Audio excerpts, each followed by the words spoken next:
Look, don't shoot me, I'm just a messenger. Now, what if Satan isn't showing up with horns?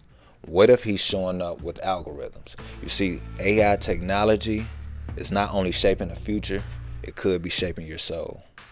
What is going on, my beautiful family? You already know who it is. It is your boy, Charlie Mack. Now, for my believers, you know we are in the end times, the last days, whatever you want to call it. So let me give you 7 ways that the enemy wants to destroy, distract, and deceive God's children.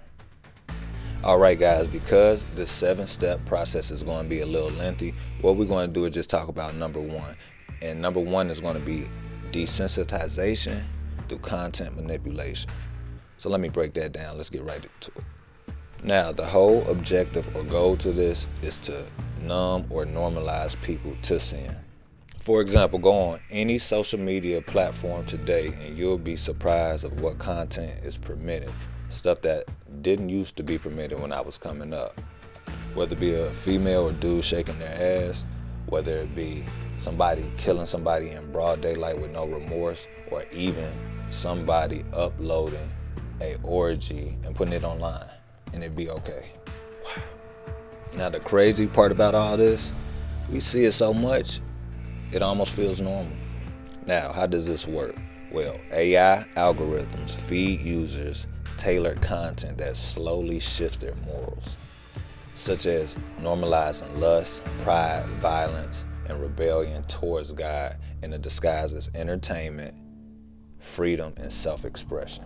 Crazy. Now, as always, I will always like to give you a verse to support the claim. This is not my opinion. Let's turn to Isaiah 5:20, where it says, "What sorrow for those who say that evil is good and good is evil. The dark is light and the light is dark. The bitter is sweet and the sweet is bitter." That's deep in itself. Let's break it down. Now, these are facts. When people blurred the distinction between good and evil, devastating consequences are sure to follow. Ultimately, there's no way around it. Now, today's culture emphasizes people not judging others. People say that no one has the right to tell another person what wrong or right is. And what results in that is no accountability. And when you have no accountability, foolish things become normal. For example, some people may think getting drunk on a regular basis doesn't necessarily mean a person has a problem. Or having sex outside your marriage is a choice that doesn't really hurt others. Or even better, lots of money has no relations to power or control issues. But our actions do, in fact, reveal the good or evil in our hearts. You see, when we make excuses for our sinful actions, what we're doing is basically breaking down the distinction between good and evil and right and wrong.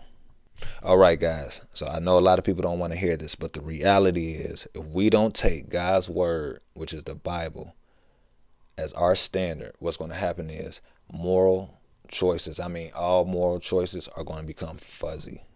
Meaning sleeping with kids is going to be normal. Meaning sleeping with your relatives is going to be normal.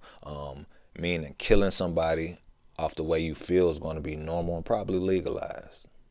And anyone who's trying to live without God and solely for their fleshly desires, or Satan himself, they're just headed down a road of breakdown and a lot of suffering. Tomorrow I'm going to be talking about the number 2 way Satan is trying to manipulate God's children. I hope this was helpful to at least one person. I'll be back at you again. Until then, I need you to keep your head on a swivel, love yourself, and only help who wants to be helped. I love y'all. I'm not.